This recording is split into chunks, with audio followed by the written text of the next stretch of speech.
Labas rytas visiems, tikiuosi jūsų rytas yra puikus. O jeigu ne, mano rekomendacija - ūpą pakelti su savo mylimais kvepalais. Tikiuosi, kad turite kažkur tai kišenėlį arba rankinukį. Ir vakar atėjo pas mane moteris, jau bebaiginėjau ofise savo darbą ir sako: Lina, mačiau tavo video, tu rekomenduoji populiariausius kvepalus vasarai, tai norėčiau juos pauostyti. Žinot, iš tiesų labai sudėtinga yra iš viso didelio asortimento, na pavyzdžiui, jeigu žmogui parodai visą lagaminėlį ar ne kvepalų, išsirinkti, nuo ko pradėti, į ką atkreipti dėmesį, kaip atrasti savo kvapą, nes patestuoti galima 5 kokius kvepalus ir paskui jau uoslė viskas išsirikiuoja. Tai labai gerai, kai konsultantai turi savo bazę duomenų, kas yra perkamiausia, einamiausia, kokius kvapus renkasi vasarai, pagal populiarumą, pagal rinkoje vyraujančius populiariausius kvapus, ir aš tikrai turiu jums ką parekomenduoti. Taigi pasidalinsiu su jumis pačiais populiariausiais topiniais moterų ir merginų kvepalais. Jeigu, pavyzdžiui, imti statistiką, tai iš 10 moterų, kurioms parodo būtent šiuos mėginėlius, jos patestuoja, tai 9 būtinai sako: "Vau, tobulas kvapas, skanu, noriu įsigyti", ir taip, tai yra jų pasirinkimas. Taigi 133 kvepalai, numeriukas, jie atrodo štai taip. Šiandien irgi pati jais pasikvepinau, nes tai yra absoliučiai nuotaikingas, ūpą keliantis, įkvepiantis, labai skanus, šleifą paliekantis kvapas.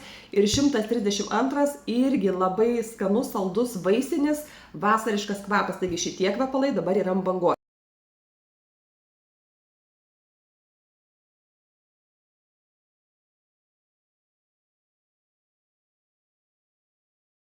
Moteris, kurios mėgsta aštresnius kvepalus, tokie, kur jau, bet labai tinkantis vasarai, citrusiniai, tai yra 129 kvapas ir 143. Tai jeigu ateisite pas mane, būtinai šitų kvepalų paprašykit.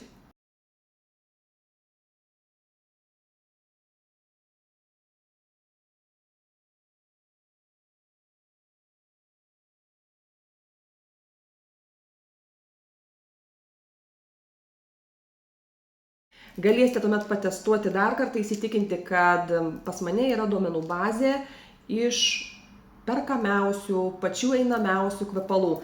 Dabar vyrai. Vakar pristačiau savo draugiai kvepalus, sakau: "Noriu patestuoti vyriškus kvepalus, kuriuos gavau."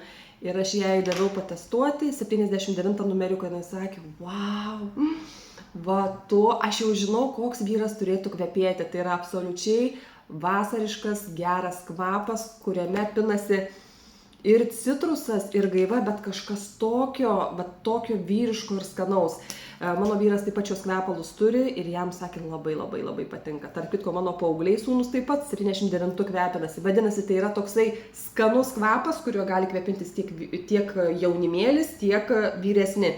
Na ir topinis 61 iš vyriškų. Šitie 2 kvapai praktiškai paliks neabejingus žmonės, ir aš manau, kad taip pat yra 10 iš 10.